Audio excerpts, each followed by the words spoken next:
Jorge Rolos. At this time, all participants are in a listen-only mode. Later, you will have the opportunity to ask questions during the question and answer session. You may register to ask a question by any time by pressing the star and 1 on your touch-tone phone. Please note this call may be recorded. I will be standing by if you need assistance. It's now my pleasure to turn the conference over to you, Otman Gordillo. Please go ahead. Buenas tardes a todos ustedes.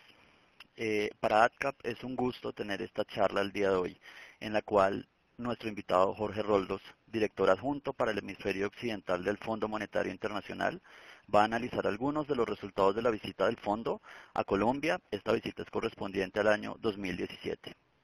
Como lo mencionaba, Jorge es director adjunto para el hemisferio occidental en el Fondo Monetario Internacional. Jorge ha trabajado extensivamente en temas macroeconómicos en América Latina y otras regiones durante los últimos 20 años. Además, ha escrito un número importante de documentos de investigación en temas macroeconómicos, de política monetaria, bancarios y financieros. Vamos a tener al final de la charla inicial un espacio para preguntas y hay algunos comentarios por parte de ustedes, los asistentes a esta charla. Nuevamente, en nombre de ADCAP, muchas gracias por compartir esta conferencia y los dejo con Jorge Roldos. Buenas tardes a todos. Es un gusto compartir estos comentarios y reflexiones con ustedes. Como decía Otman, les vamos a estar hablando de los resultados de la consulta del artículo 4 que el fondo hizo con Colombia en las primeras 2 semanas de marzo. O sea que la información o el análisis que tenemos en ese reporte es basado con información hasta ese momento. Si tienen preguntas sobre algo más de lo que pasó después, encantado de abordarlas en la sesión de preguntas y respuestas.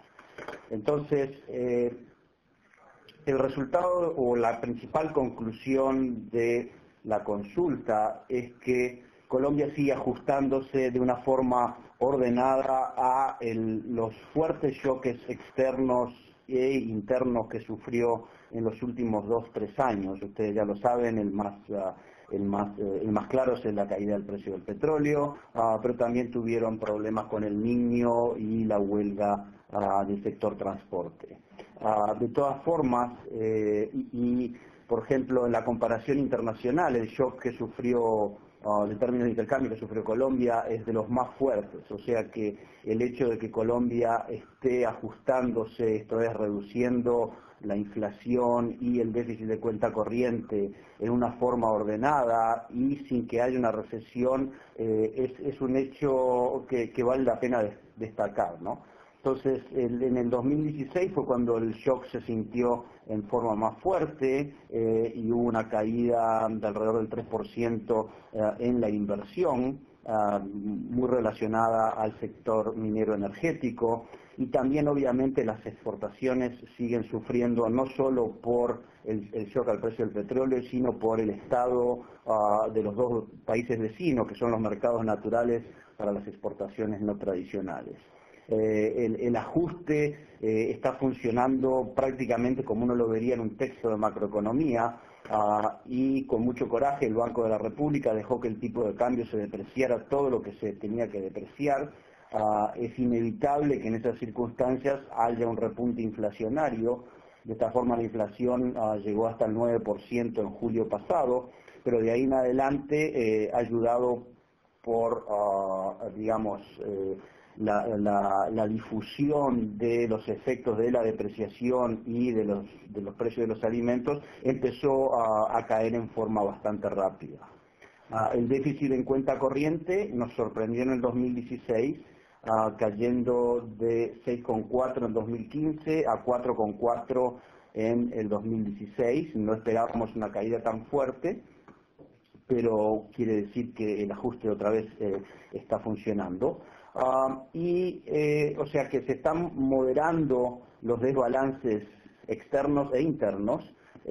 Sobre las respuestas de políticas, ustedes bien saben que el Banco República siguió subiendo las tasas en forma importante el año pasado, y una vez que se logró, digamos, anclar las expectativas y ver que la cuenta externa se estaba corrigiendo, empezar a bajar las tasas a fin de año, lo cual ha continuado en el primer trimestre de este año. En la parte fiscal, el gobierno cumplió con la meta fijada por la regla. El déficit para el gobierno central se fue hasta el 4%, pero una vez que uno controla por todos los impactos endógenos que tiene, la caída de la recaudación, la desaceleración, etcétera, es una política fiscal contractiva. O sea que eso desafortunadamente es necesario para lograr el ajuste, pero eso es lo que llevó al crecimiento del producto de 2% que tuvimos el año pasado. Entonces, yo le repartí, digamos, las conclusiones del directorio, porque el reporte que escribimos después de la visita de marzo se discutió en la junta directiva, y la verdad que el directorio fue muy halagueño de la performance de Colombia, algo que es muy distinto de lo que notamos cuando viajamos por allá o cuando leemos la prensa. En realidad, cuando uno mira la performance de Colombia, dados los shocks que ha recibido en el contexto internacional, es muy buena la performance. También el directorio vio muy bien que se hubiera pasado la reforma tributaria estructural y que se lograra el acuerdo de paz, porque eran dos fenómenos que creaban una fuerte incertidumbre hacia fines del año pasado. Entonces, con esas dos cosas, digamos, detrás de nosotros, las perspectivas a mediano plazo se ven favorables, otra vez respaldadas por este acuerdo de paz y la reforma tributaria, así como por el programa de inversión en infraestructura y algunas de las medidas más de Colombia Repunta.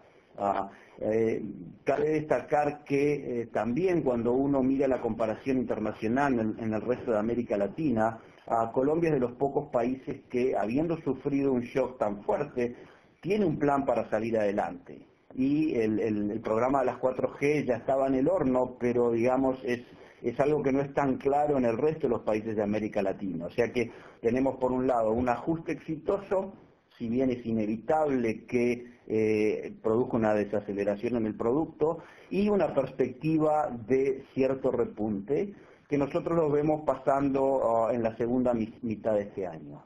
Es inevitable que este primer trimestre va a ser relativamente difícil, especialmente por la entrada en vigencia del aumento en el IVA, pero pensamos que a partir del segundo trimestre y en adelante la inversión empezaría a liderar un poco el crecimiento, y tenemos indicaciones iniciales de que las exportaciones también están ganando terreno, de forma que el ajuste está funcionando más o menos como lo planeamos.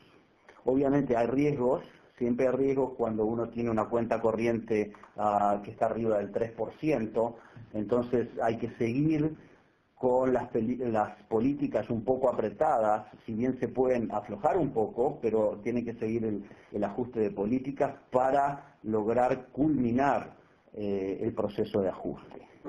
Entre esos riesgos tenemos, bueno, otra vez la cuenta corriente y las necesidades de financiamiento externo, incertidumbres externas sobre los cambios de políticas en Estados Unidos y en el resto del mundo, y internamente, bueno, también hay incertidumbre política por las elecciones y, digamos,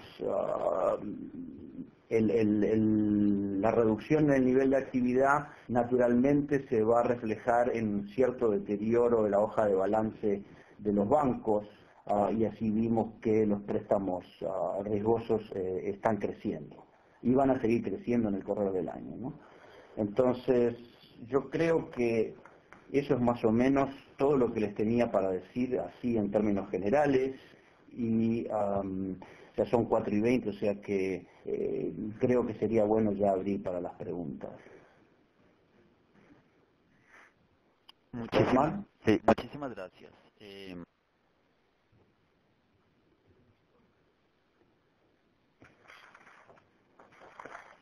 Muchísimas gracias, Jorge.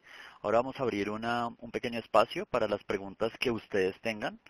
Eh, entonces, ahorita vamos a tener algunas instrucciones precisamente para que cada uno pueda aclarar sus dudas y precisamente hacer algunos comentarios relacionados a lo que Jorge Roldos nos acaba de comentar.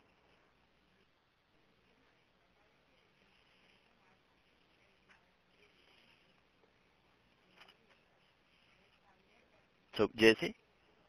To ask a question, Yeah. please press the star and 1 on your touchtone phone. That's star and 1.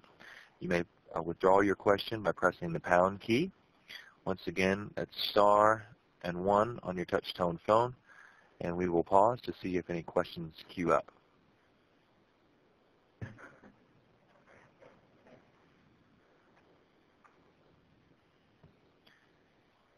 And once again, to ask a question, press star and 1 on your touch-tone phone.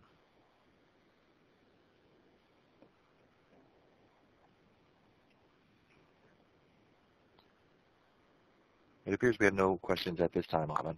Bueno, yo tengo... Otmar, ¿tienes alguna pregunta? Sí, tengo unas preguntas que me parecen interesantes, digamos, en este contexto. Digamos que en términos generales, el Banco de la República en Colombia se ha caracterizado por ser, o por tener un sesgo ortodoxo y en cierta forma luchar contra la inflación. Precisamente es un mandato constitucional la lucha contra la inflación por parte del Banco de la República. Digamos, si en el 2017 no se alcanza la meta del 4%, ¿cree viable que el Banco de la República aplicará una política monetaria expansiva, digamos, con un sesgo agresivo, dado todas las cifras de crecimiento que, como usted mismo dijo, son débiles para de pronto primer y segundo trimestre del 2017, o simplemente el banco va a preferir una política más medida, una política monetaria más medida para esperar digamos, cumplir esa meta de inflación en el 4%? Es una buena pregunta. No es algo que tratemos muy explícitamente en el reporte, pero de todas maneras le puedo dar mi opinión. Lo que decimos en el reporte es que hay espacio para bajar la tasa. Nosotros ya teníamos incorporado una desaceleración en este trimestre que está siendo un poco más fuerte de lo que esperábamos. Pero respecto de lo que tú bien decías, el banco no tiene mucha opción dado que su mandato está en la Constitución. Entonces, lo que veíamos en el reporte es que había espacio para bajar las tasas hasta aproximadamente el 6% en la segunda mitad del año.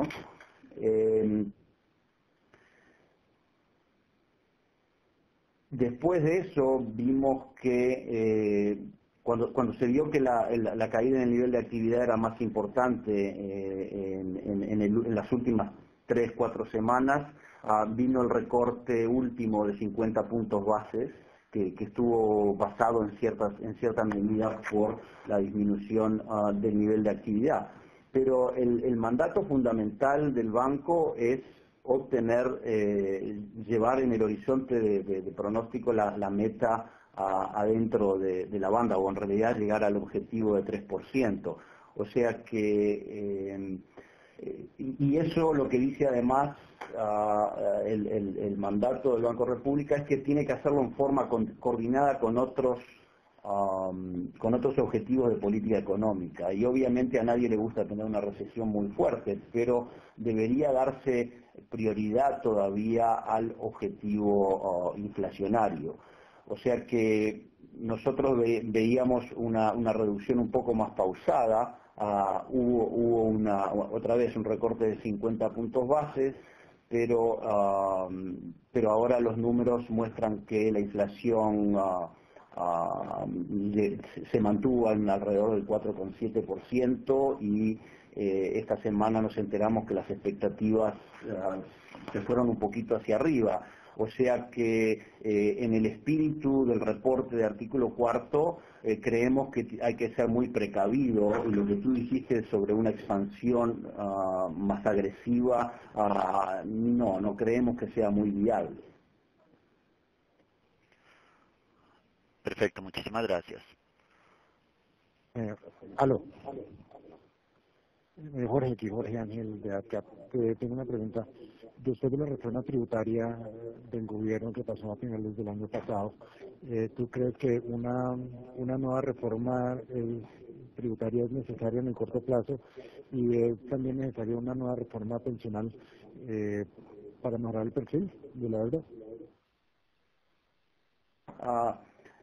No, yo creo que en el corto plazo, como tú dices, no es necesario una nueva reforma tributaria. Esta reforma no fue 100% todo lo que se esperaba, pero se cubrieron casi todas las bases, se simplifica el código tributario en forma importante, se baja la tasa corporativa, se sube el IVA, o sea, puede ser que el recaudo no aparezca como tanto como se esperaba, pero hay muchas medidas de administración tributaria que el Ministerio va a estar tratando de aplicar con mucho rigor, según nos dijeron durante la visita.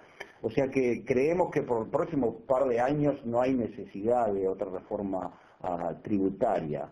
El ajuste se puede manejar con algunos otros recortes de gastos, siempre tratando de proteger, digamos, el gasto social y la inversión. Sobre la reforma pensional, no es un tema que abordamos durante la consulta en particular, pero estamos, digamos, vemos con optimismo que se creó una comisión de expertos para mirar a los distintos componentes del gasto del gobierno y eso va a facilitar el ajuste por el lado del gasto. Las reformas pensionales son bastante complicadas, varios países de América Latina tienen que enfrentarlas y bueno, pensamos que después o en conjunción con el trabajo de la comisión de expertos habrá un diagnóstico para ver qué es lo que hay que hacer para adelante en términos de reforma pensional. Ok, muchas gracias, Jorge. Para la gente que hace preguntas, asterisco 1 y se abre el que para las preguntas. Aló. Jorge, ¿cómo estás? Habla Hugo Abreu. Yo te quería preguntar, tú comentaste sobre el déficit de cuenta corriente y la sorpresa positiva que tuvieron en cuanto a la velocidad a la que se ajustó el año pasado. Digamos que nosotros localmente entendemos ese ajuste, digamos, por la excesiva inversión en portafolio que tuvimos el año pasado, que claramente contribuyó a cerrar esa brecha. Pero no sabemos si eso sea sostenible este año y el año siguiente, entonces quería ver tu pensamiento y lo que ustedes ven en cuanto a esto. Pues claramente no va a ser una situación que se repita y pues vemos que podría tener efectos, digamos, negativos en el mediano plazo sobre la cuenta corriente. Quería saber tu opinión. Tú dices que tenga impactos negativos porque la entrada de flujo de portafolio aprecia la moneda y eso puede reducir el ajuste comercial, ¿es a eso que te refieres? Sí, realmente a lo que me refiero es que pues sabemos que la inversión de portafolio pues claramente es inversión de corto plazo, que el año pasado se presentó en un monto mucho más alto del promedio que ha recibido Colombia en los últimos años y al no ser sostenible pues podríamos tener algún efecto adverso, digamos, en el mediano plazo al no seguir contando con esos recursos. Quería saber si ustedes lo ven de la misma forma o ustedes cómo ven, digamos, ese ajuste a raíz de ese aspecto. Ok. A propósito, les digo que, como le expliqué a Javier, no les pudimos dar una presentación para compartir porque el reporte todavía no ha sido publicado, pero la semana que viene o la otra van a tener el reporte a su disposición, o sea que ahí pueden ver más de nuestras proyecciones de mediano plazo, inclusive la que me acabas de preguntar. Nosotros pensamos más o menos que digamos, el déficit en cuenta corriente va a seguir achicándose y llegará a un 3,7, 3,8 este año y después sigue cayendo hacia 3% en un par de años. Bueno, ustedes han recibido inversión extranjera directa por 2 a 3 puntos del producto y algunos años más. O sea que pensamos que aún sin inversiones espectaculares en el sector minero energético, que las va a haber porque tienen que hacer mantenimiento de pozos y otras tantas cosas, que la inversión extranjera va a financiar una parte importante del déficit en cuenta corriente. O sea que no se va a necesitar quizás tanto flujo de portafolio.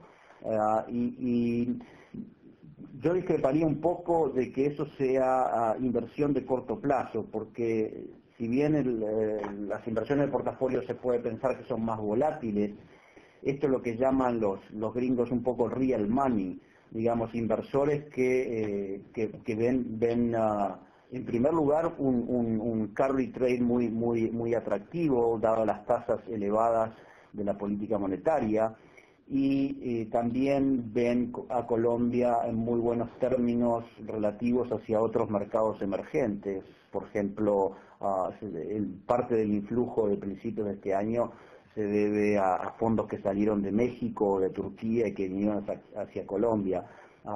De todas formas, hubo inclusive un aumento un poco más del peso que le da JP Morgan a Colombia en su índice.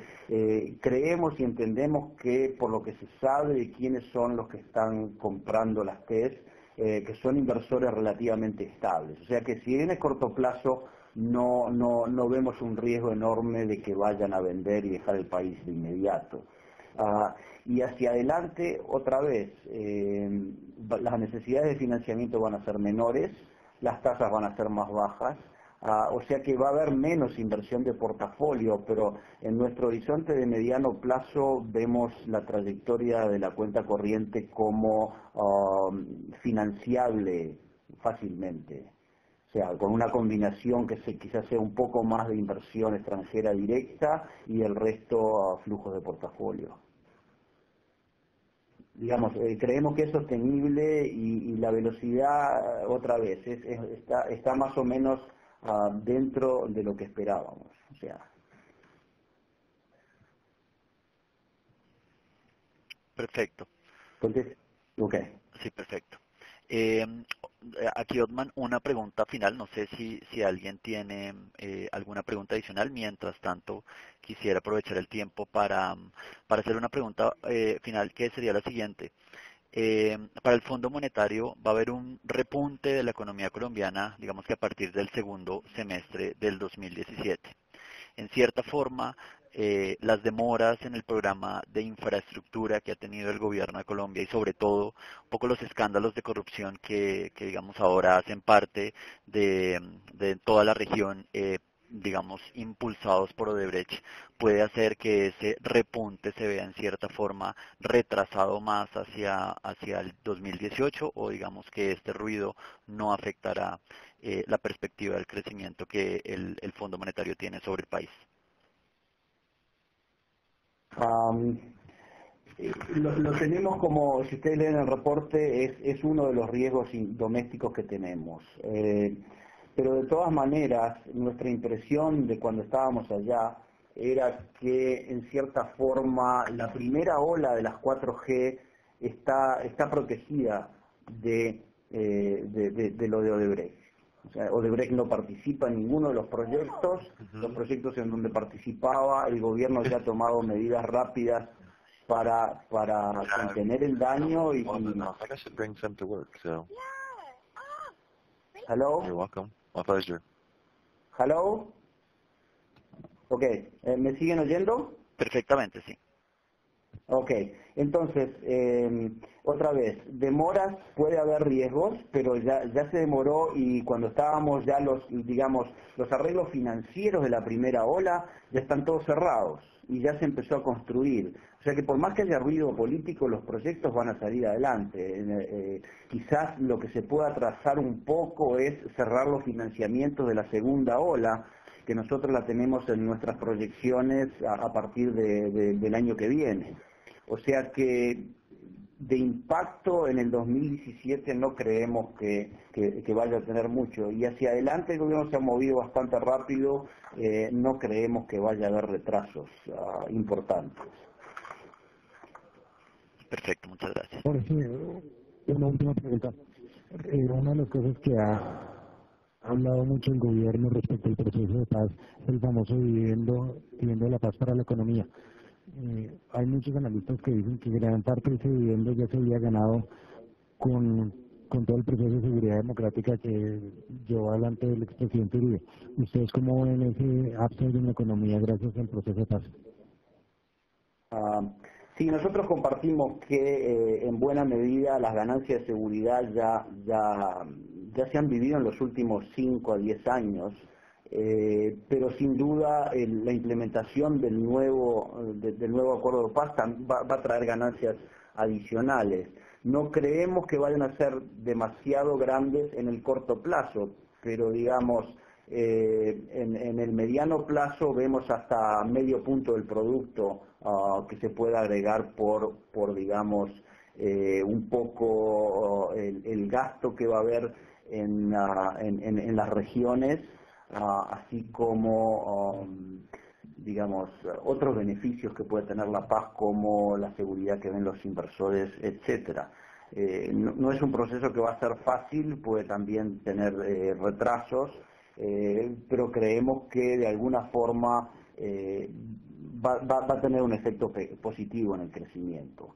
No el dividendo de crecimiento que se había estimado por algunas oficinas del gobierno, pero por lo menos en el correr de los próximos 3-4 años vemos entre 0.4 y 0.5 adicional de crecimiento por digamos, la implementación del acuerdo de paz.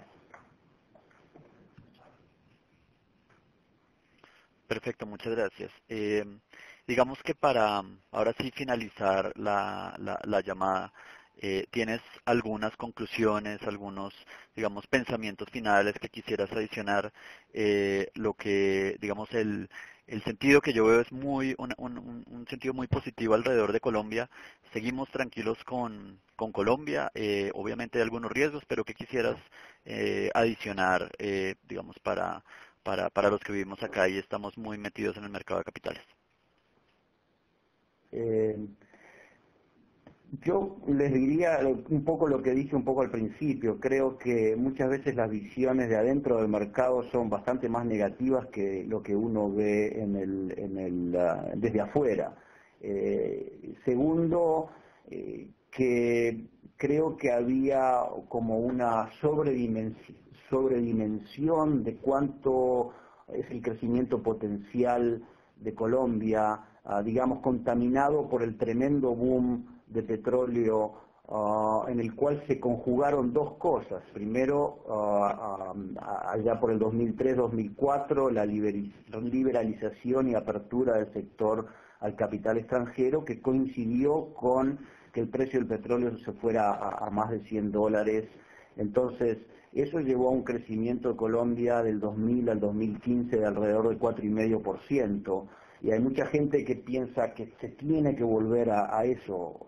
Digamos, el Fondo Monetario tiene en la publicación que se llama el World Economic Outlook, que salió hace unas semanas en abril, tiene un estudio bien interesante sobre estas aceleraciones de crecimiento que están en muchos casos gatilladas por elementos externos como esta mejora en el precio del petróleo. Acá tenemos otra vez la conjunción de la mejora en el precio del petróleo y las políticas del gobierno que atrajeron inversión extranjera. Bueno, eso no se va a repetir hacia adelante. El régimen ya es bueno, la inversión ya está, se va a mantener la producción de petróleo, hay otros sectores también como el carbón que están creciendo bien. Pero no va a haber un impulso tan fuerte como el que hubo, digamos, entre el 2004 y el 2014. Pero eso no quita que el marco de políticas es bueno y Colombia va a crecer hacia adelante. Nosotros creemos a una tasa potencial de entre 3 o el 3,5%. Entonces, no hay por qué, digamos, angustiarse porque el crecimiento ahora esté alrededor de 2, eso es otra vez la respuesta natural del sistema a un shock enorme. Cuando uno tiene en cuenta la caída del precio del petróleo multiplicado por por lo que eran las exportaciones en el 2014, eso da como una pérdida de ingreso nacional del orden del 6%. Entonces el gobierno es un trabajo fino de aguantar el golpe de ese shock.